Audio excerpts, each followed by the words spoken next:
Order! Order! You are an incorrigible delinquent at times. Behave yourself, man! The number of people sleeping rough on the streets has doubled in the last 8 years. Last night, we revealed that hundreds of people are dying homeless on the streets. Tonight, we can report new data released by the charity St Mungo's showing that more and more people are getting themselves off the streets only to find they're homeless again because of issues like rising housing costs. Paul McNamara has this report. I think last night was worse than some. When you got your local jobs, your piss heads, you got everything.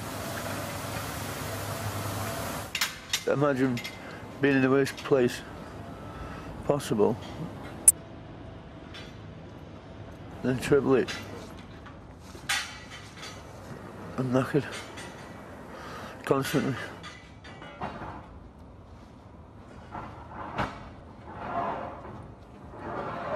There isn't much peace when you sleep in a town centre, but there is the safety of CCTV cameras, Wesley says. It's a trade-off he's been making on and off for a few years now, he says, since the breakdown of his marriage. Everything just seems to crumble away, slowly but surely, everything fades away. It's just one of the things, it just happens, doesn't it? Wesley's time on the streets has been punctuated by periods off them, but he returns. And new data released tonight reveals more people than ever before are doing the same, returning to homelessness. The last time Wes was given accommodation, it was cold, so he let a friend join him, a breach of the rules of his housing. How long did that last for? About 4 days, maybe a week and 4 days, I can't remember. And before that? Before that, I can't remember before that. I tried to switch off, really. The desperation for a life off the streets is etched onto Wesley's face. He's just not capable of it, unsupported. I mean, it's not fair. I'm just not going to be able to repeat. Is that how you feel? Yeah. It would be easy to think that getting a roof over Wesley's head will somehow solve all of his problems. But this is a guy with complicated issues, almost institutional the street. And the truth of the matter is that keeping that roof over his head is every bit as difficult as getting it in the first place. He needs support services that are overstretched and in short supply, not just here, but all across the country. So how long is the course that runs here? It's about 3 months. Okay. Yeah. Here they teach the odd building skill while rebuilding lives. This is the multi-skills hub run by the homeless charity St Mungo's. 15 students, most living in hostels, each learning a trade. Their goal? To break the cycle of homelessness. A simple sounding aim that's anything but simple. St Mungo's has been charting the 8,000 or so rough sleepers in London over the last few years and found the problem of returning to life on the streets is getting worse. Back in 2015, 879 people returned to rough sleeping. That number has risen steadily year on year, reaching over 1,100 this year. That's a rise of 27% in just 3 years. So it's been quite tough, but then now I'm back in a kind of a uptrend, which is good. And this is going to help on that uptrend? It's definitely helping. It is actually a therapy for me, to be fair. I've been homeless, sofa surfing, probably about 4 times since I was 18.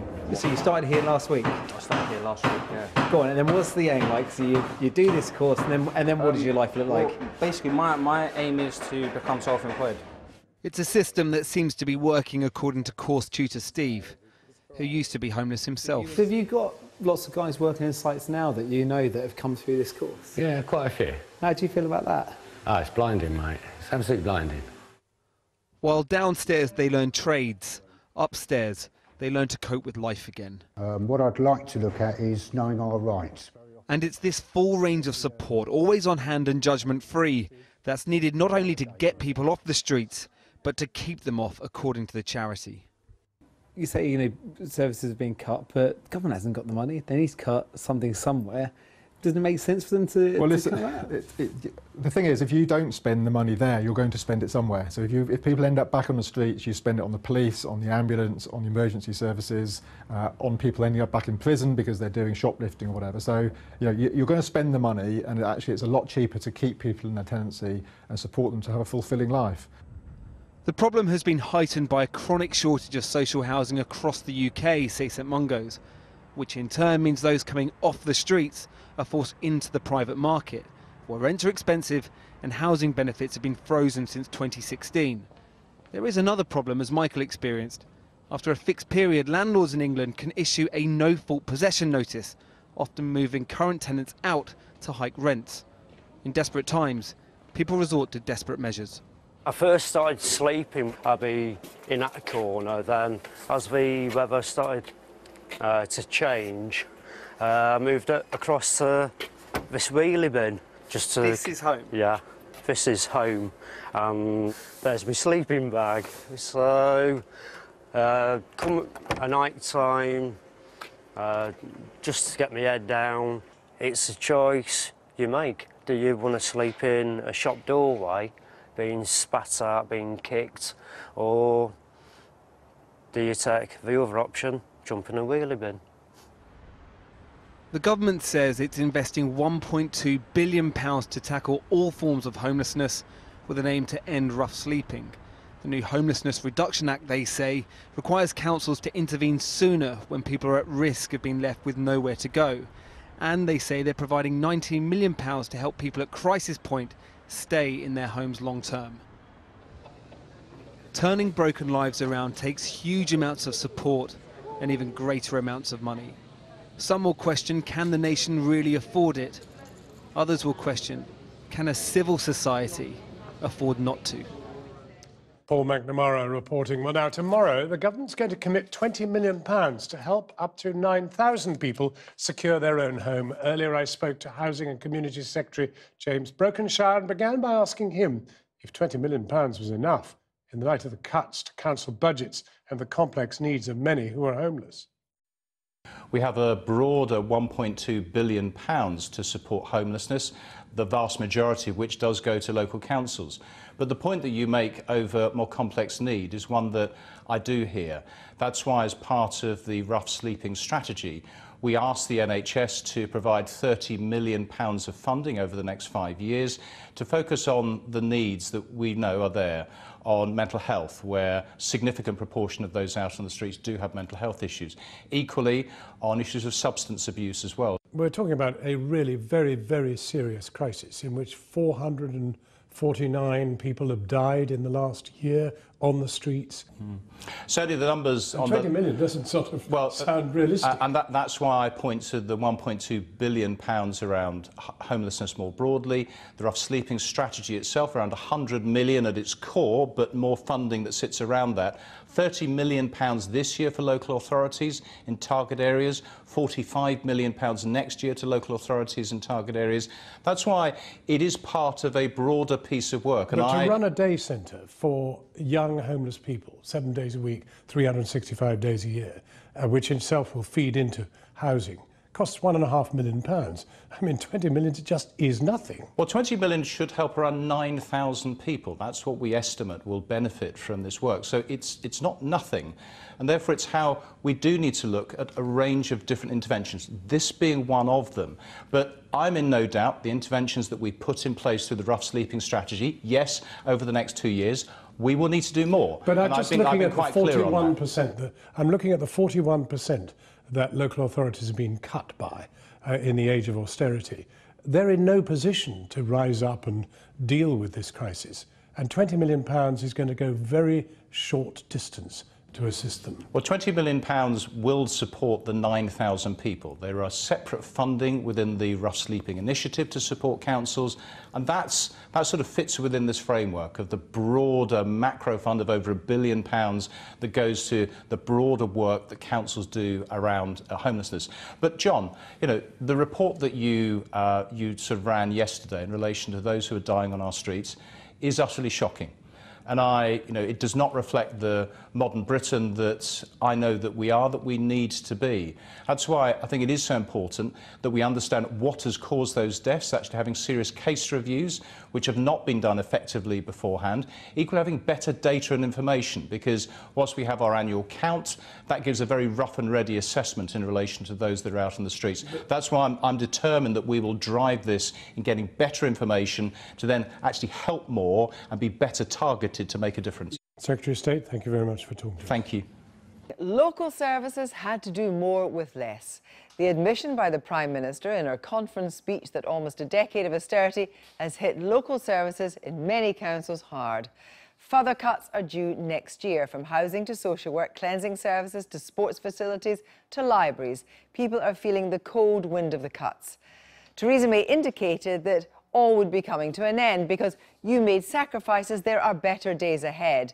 But has austerity forced us to rethink what's the state's responsibility, and should we really put our trust in it to provide in the future?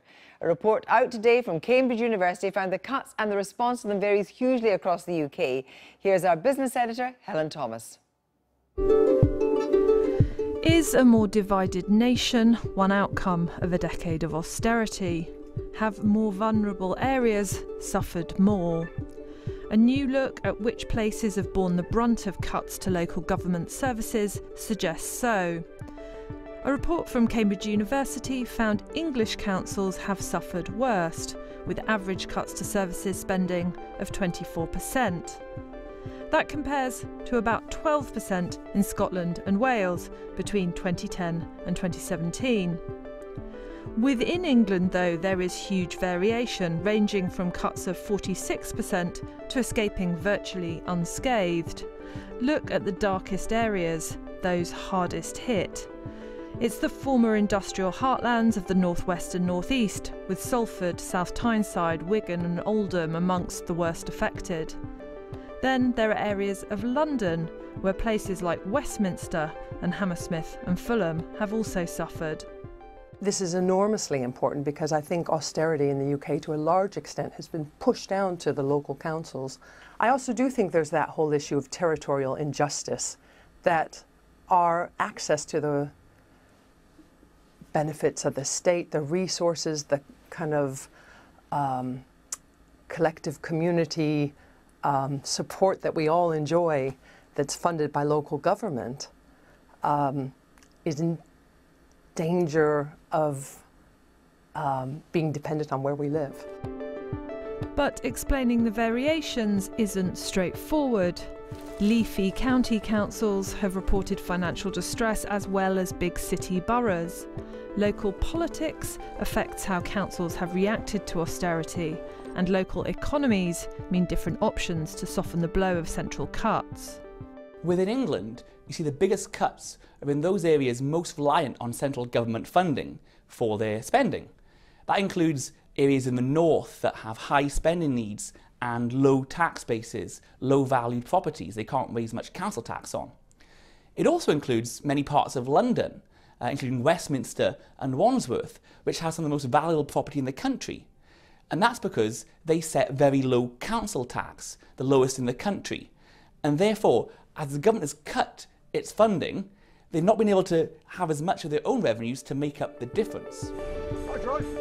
The cuts have come in similar areas: transport and housing, leisure and community facilities, cutting early intervention to focus on crisis needs. You can cut children's centres to pay for children's social workers and it gets you through 2 or 3 years budget, but down the line it creates more demand for children's social workers you're not able to meet. And I think that's where we're heading now, is that over the next couple of years we're going to see more and more councils at that crunch point where there simply isn't the money in the system anymore to even meet their legal duties, and at that point they start falling over. The Prime Minister may have declared that austerity is over, but councils face rising demand for their services and increasing pressures. The era of tough choices continues. Helen Thomas. Well, joining me now in the studio is Joanne Fry, a senior local government officer, and Gerard Lyons, who was an economic advisor to Boris Johnson when he was Mayor of London. He's now the chief economic strategist at Net Wealth. And from Bristol, the city's mayor, Labour mayor, Marvin Rees. Good evening to you all. Marvin Rees, from Bristol's point of view, where do the cuts cut deepest? Well, just like authorities all across the country, are huge squeezes around adult social care, but it's actually taking up about 65% of our spend at the moment, and that means that everything else we have to do is squeezed into that last 35%. And since 2010, essentially our real terms cut is about £200 million. And this is just hitting us all over, and we've had a series of campaigns and protests in the city about libraries, parks, and only today, actually, I sat in a room with my cabinet talking about whether we reduce the frequency of grass cutting in our parks as well. So this is really cutting us to the bone. But we know that there's still more to come. There's 1.3 billion cuts to come in England next year. What else are you going to cut? Well, there is nowhere else to cut without people being hurt. And we said this from the beginning. I think it's one of the massive oversights of central government, actually, that no one has come to us and talked about the cost of the cuts. It was something that was referred to in your package a bit, that if we are not investing in children's mental health, in supporting families to remain in their homes, in the early interventions that local government is on the front end of delivering, it will turn up as a cost in the next 2 or 3 years, and a more expensive cost, because we end up spending money on crises that's coming back from our withdrawal rather than doing the lower cost early interventions. Gerard Lyons, you recognise that there is no slack in councils now. You're cutting, the cuts are to the bone and have actually been deleterious for a lot of people. Yeah, well, I think austerity needs to end. I said it should have ended a few years ago. I think it's important to stress, actually, in terms of this issue, even though the current problems are acute, there's no easy answers. And there's been countless reviews of local authority spending since the late 60s, actually. Kilbraden report, the Layfield Commission in the early 70s said that you either go to the centre or you devolve to the local areas. But so you can't devolve to the local areas when you've got such a low tax base. Absolutely. And that's the issue. I think we need a radical change. I think we need to have a simple system, a modern system and a fairer system. But and that implies lots of different things that we can come on to. Does it, Joanne, a wholesale rethinking of what local government can and should provide? And also you're losing, presumably, over the last years of austerity, we're just talking about children's services there, you're losing a lot of expertise that's going to be hard to get back into councils. Absolutely, and that's where you find councils outsourcing and bringing in consultants, and that's much, much more expensive than if we could have retained the staff and delivered services in houses ourselves. So in terms of what you think that local authorities going forward should do, I mean, you just heard there Marvin Rees saying they're going down to talking about how often they should cut the grass. Maybe it's not local authorities' job, maybe the community acts differently, maybe there's a new way of doing it. Well, we have been saying this for about the last decade now. I've been working, for example, in different roles with town and parish councils, voluntary organisations, community and residents organisations, to exactly try to manage some of these issues and actually sort of play up localism in local communities. However, I still feel that that is a slightly disingenuous way for central government to passport these economic difficulties down to residents and communities, where actually they've made political decisions to defund these services. It's true, isn't it, that the local government services bore a disproportionate brunt of austerity, given what they had to do for their populations? Absolutely, and that therefore needs to change. In terms of where the money comes from, you have central government, you have business rates, you have council tax or local fees. Now, you actually need to change the whole system. We can't go to the idea that you have more spending and higher taxes. You need a more efficient way of doing this, and that's the issue. Well, Marvin Rees, you're having to do this for Bristol. What is the kind of the blue skies thinking about how you transform the council over the next few years? Well, first of all, I want to say you can't have a reasoned conversation about how you reinvent local government from a position of crisis and desperation, and that's what we're being thrown into. We're on the back foot, but we are trying to do that. But what I would also say is the conversation around the role and scope of local government can't be taken without thinking about the role and scope of national government too. And I think one of the things we're witnessing in this country and actually around the world at the moment are the very real limitations on the ability of national governments to deliver. Inequality, housing, population health, migration, they are failing.